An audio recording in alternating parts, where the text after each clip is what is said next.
I'm Kirsten Hopkins. I'm Hayden Page. And welcome to this week's Morgan Reader News. Before the stories start, the 5 facts of the week are that the biggest pyramid in Mexico instead of Egypt. Dolphins have been trained to be used in war. Koalas have fingerprints. Birds hold grudges. And you can sneeze faster than a cheetah can. Our first story this week is why students no longer carry devices. Our editor emailed our principal, Miss Algers Metz, on why this is no longer a thing. She responded by saying that they initially gave students devices to meet grant requirements to make sure kids could take the online state test. As well as this, they figured it was easier to use the online textbooks instead of paperback ones. Their intentions were good, but the fact was kids didn't always take care of them, have them charged, or have them for class. What followed was that we now have more devices that don't work. The teachers made the final decision about the devices to ensure that usable devices are a guarantee when taking state tests and in the classroom. Teachers submitted requests for classroom Chromebooks, and the school will be needing to order more. If additional teachers are wanting Chromebooks and we haven't ordered them, let them out. Only budget will determine if we can get more. Our next story revolves around the new athletic building called the RAC, or the Raider Athletic Complex. Adria Bogue and I take the field as we interview Adam Copeland about it. This is Adam Copeland, the athletic director. Good morning, Adam. How are you? Good morning. I'm wonderful. All right, so I have questions about the new RAC, the RAC building. So what is it? Well, the Raider Athletic Complex is going to be an athletic practice facility for all of our athletes, and it allows them more space to practice. And it's an 80 by 200 athletic training facility, basically. It'll have an 80 by 100 auxiliary gym that will have a basketball court and 3 volleyball courts in it, and then other sports can use it as well, but those will be the main things in that building. And then there'll be a wrestling facility in there that will be 40 by 90, and then a baseball, softball hitting facility, which is also 40 by 90. And that can actually turn into 80 by 90, one big area. It'll be partitioned off by a curtain. So we basically have expanded by 16,000 square feet of ability practice facility for us to use, and every sport will be able to be in there and practice in there. Even like track, the inside portion of it, you'll be able to run around the entire inside of the building. So we've looked at a lot of areas and avenues and different facilities to try to make sure that we have the best usable space for our athletes to be able to practice. Sounds good. What made you decide to build the building? I don't know that it was specifically me. It was more a joint effort through years of things that we've needed here to allow us to be on the same playing field and same level as everyone else around in the surrounding area have, an extra gym or facilities like this. And our biggest the 2 biggest things I'd say would lead to the building of the building was our wrestlers have never had a place to wrestle and call their own. So it gives them that facility, which is an amazing step for our wrestling program. And also safety is a big thing, with only having one gym or not an individual facility for every sport to use.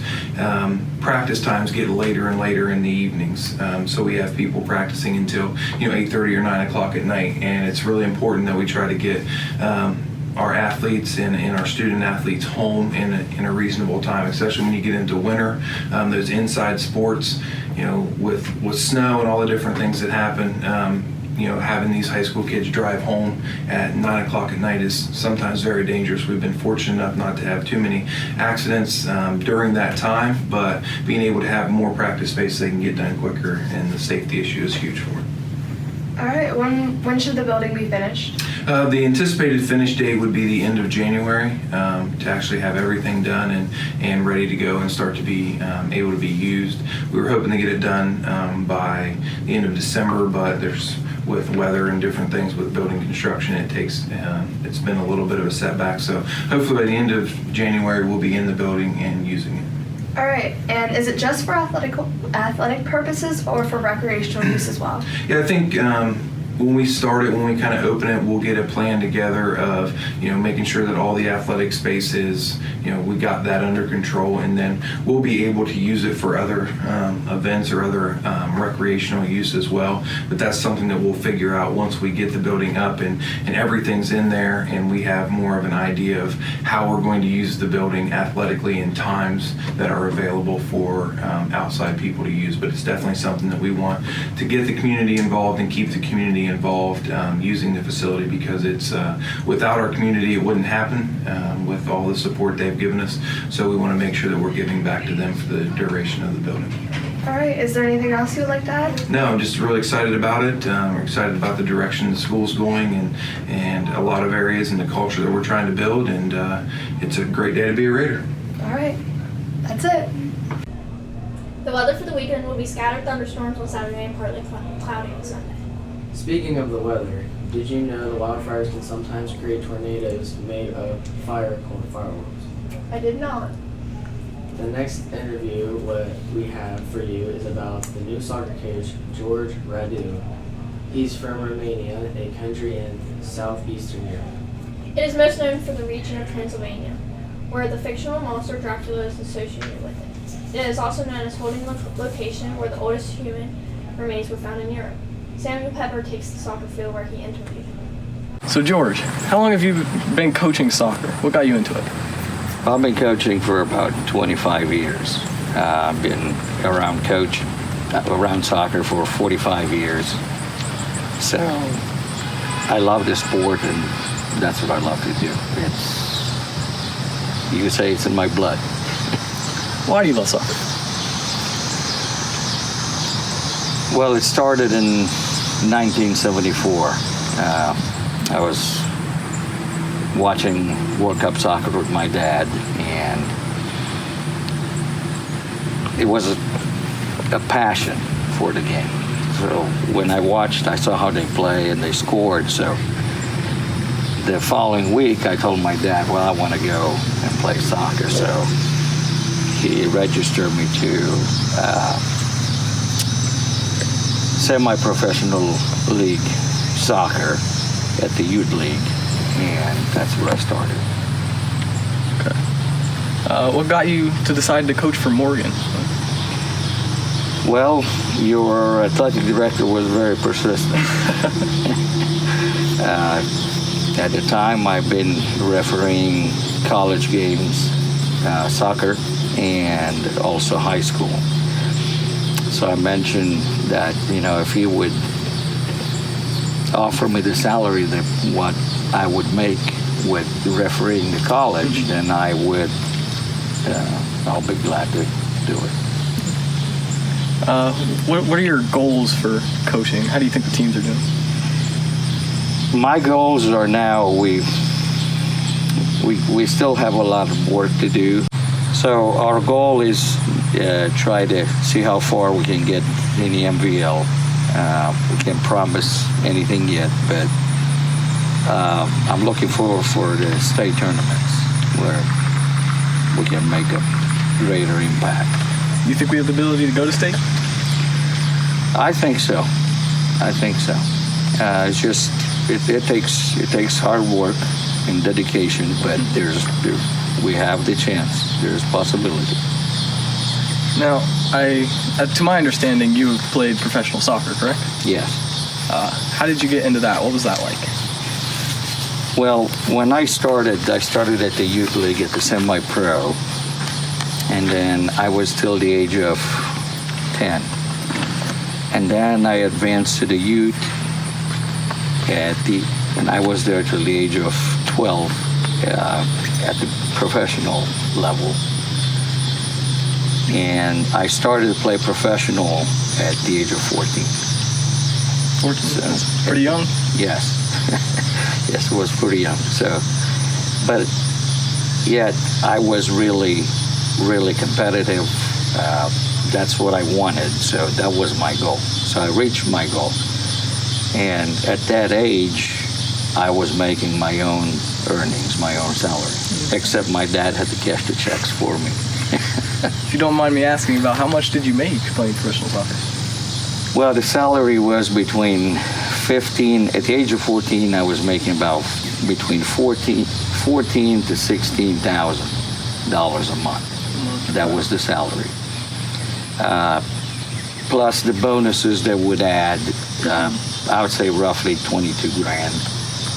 Wow. So, Quite a bit of money for a 14-year-old. yeah. All right, well, thank you for doing this interview, George. You're welcome. Thank you. Back to you. The final topic that we're talking about is Joel Michaels, or the Joel TV, as some people know him. He started his YouTube channel in 2017, has 268 subscribers and 15,616 views. His most popular video is called the Joel TV Anthem, which has 1,136 views. The video that we're going to play for you is his Welcome to My Channel video.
Now we have an interview that Adria Bogue did with him.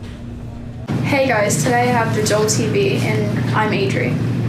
So Joel, what age were you when you started making YouTube videos? I was 13 2 years ago What interests you into making YouTube videos? because I like filming and video editing. How do you feel it's going for you? Pretty good. And how many subscribers do you have? 270. That's a lot for a new beginner. Do you have a goal for YouTubing? What is your goal? For in the future, for YouTube to be my main source of income. I see a lot of successful YouTubers. I think you got this. Thanks. What kind of content is on your YouTube channel? I got vlogs, challenges, pranks, me playing basketball, bunch of stuff. I'm making music. So a lot of interesting things. Yeah. Okay. Joel, do you have like any hate? I'm sure there's a lot of haters out there. Yeah, but I don't pay attention to it. Is that how you deal with it? Just ignore them? Yeah. Do you For have the a, most part. Okay. Do you have a plan? Do you plan on making a career out of YouTube? Yes. Okay. So do you have merch? Yep. You can get Joel TV merch. It's $12. Where can we get it from? Just for me personally, I ain't like shipping it out, mailing it to people right now. I'm just hand delivering it to people that live around me. Add to this interview. Yes, I have a podcast on Spotify, my own record label, Michael's Tunes, because I make music. I'm an Amazon affiliate. I'm a SoundCloud brand ambassador. Use code JoelTV for 25% off, and I have over 1,000 followers on Instagram. And my fans can donate to me and support me at patreon.com/JoelTV. Okay. Thank you so much for the interview. We got 1 minute. Yep, that was all. Okay, peace. Before we end this newscast, the sports for next week are cross country, Tuesday, September 24th at home with Junglin and West End. Next, cross country, Saturday, September 28th at Cambridge. Football, Friday, September 27th at home against Crooksville at 7 p.m. JV football, Saturday, September 28th at Crooksville at 10 a.m. Varsity and JV volleyball, Tuesday, September 24th at home against Sheridan at 5 p.m. Varsity and JV volleyball again Thursday, September 26th at Philo at 5:30 p.m. Boys soccer Tuesday, September 24th at home against Philo at 5 p.m. Boys soccer again Thursday, September 26th at home against West End at 5 p.m. Girls soccer Monday, September 23rd at home against Philo at 5 p.m. Girls soccer Wednesday, September 25th at home against West End which is senior night at 5 p.m. Thanks for tuning in to more Raider News. We will be back in a couple of weeks with more news, sports, and highlights. Go Raiders! Say it. Go Raiders.